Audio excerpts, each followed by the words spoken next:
حضرت فضا لونڈی تھی جناب فاطمہ کی، کنیز تھی، خادمہ تھی، اور بڑا پیار کرتی تھی وہ حضرت فاطمہ سے، اور جناب فاطمہ بڑی شفقت کرتی تھی ان کے ساتھ۔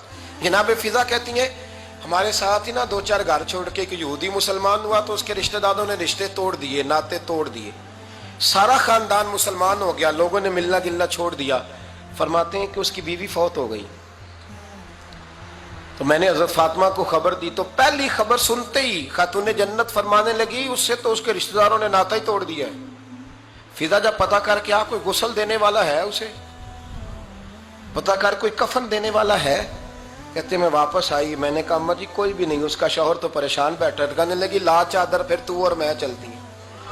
میں نے کہا اماں جی آپ چلیں گی؟ فرمایا میں کیوں نہیں چلوں گی، میرے رسول اللہ کی امت ہے، یہ میرے کی امت ہے، میں چلوں گی۔ یہ مزاج، یہ شوق، یہ درد، یہ انداز۔ ایک بی بی آئی مسئلہ پوچھنے، اس نے کہا اماں جی 40 اونٹ ہے تو اللہ کے رستے میں کتنے دوں؟ تو حضرت فاطمہ فرمانے لگی اگر یہ سوال تجھ سے ہوتا تو جواب اور ہے، مجھ سے ہو تو جواب اور ہے۔ تو بی بی کہنے لگی اماں جی دونوں ہی بتا دیں۔ تو اماں فرمانے لگی اگر 40 اونٹ تیرے پاس ہو تو تو نے اس میں سے ایک دینا ہے، اور اگر 40 فاطمہ کے ہو تو فاطمہ نے سارے ہی اللہ کے رستے میں دینے ہیں۔ تیرے لیے حکم اور ہے اور میرے لیے بات اور ہے۔ تیرے پاس ہو تو 40 میں سے ایک دے دے، اور میرے پاس ہو تو میں 40 کے۔ اور ایک بات اگر نہ کروں تو موضوع مکمل نہیں ہوتا۔ میرے نبی کریم علیہ السلام نے ایک دن صحابہ سے پوچھا بتاؤ بہترین عورت کون سی ہوتی ہے؟ کون ہوتی ہے؟ آکسفورڈ کی پڑھی ہوئی جی، پنجاب یونیورسٹی جس نے ایم فل کا مقالہ لکھا ہو، پی ایچ ڈی ہو جس نے پی ایچ ڈی کی ہو نمل یونیورسٹی سے، ایک کراچی یونیورسٹی کی ڈگری ہولڈر ہو، کہ باہر سے ایم بی بی ایس کر کے آئی ہو، کون افضل ہوتی ہے؟ کہ یا جو اچھی گفتگو کرے، نماز پڑھے، عبادت کرے وہ افضل؟ کوئی تو ایسی وجہ ہوگی نا۔ صحابہ سے حضور نے سوال پوچھا تو صحابہ نے بھی مختلف جوابات دیے۔ کسی نے کہا حضور پنجگانہ نماز پڑھنے والی، اور میں بات تمہاری ٹھیک ہے پر تم میری مراد کو نہیں پہنچے۔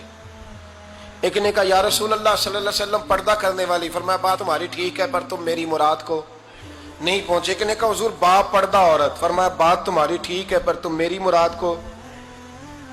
حضرت علی کہتے ہیں بیٹھا میں بھی تھا بیچ، لیکن میں بھی مراد کو سمجھ نہیں پا رہا تھا، حالانکہ شہر علم کے دروازے کا نام مولا علی ہے۔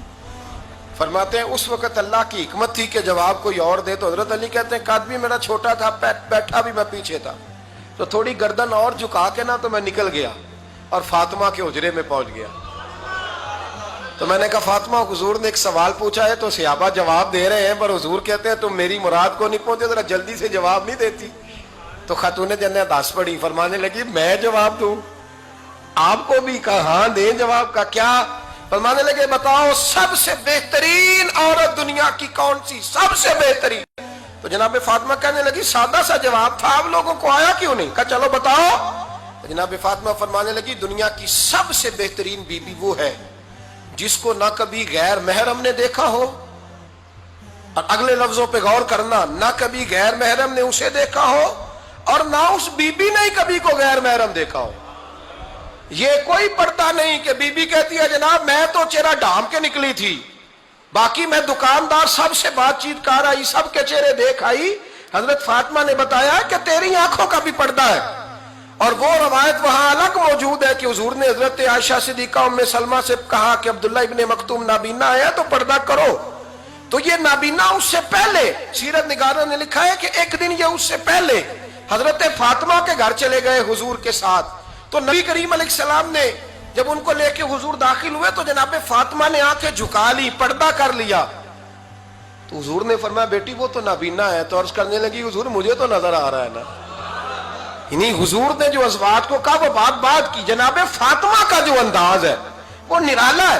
تو حضرت علی کہتے ہیں جناب فاطمہ نے جواب دیا کہ بہترین عورت وہ جسے نہ کبھی غیر محرم دیکھا ہو اور نہ غیر محرم نے کبھی وہ بی بی نے بھی کبھی غیر محرم بندہ نہ دیکھا ہو۔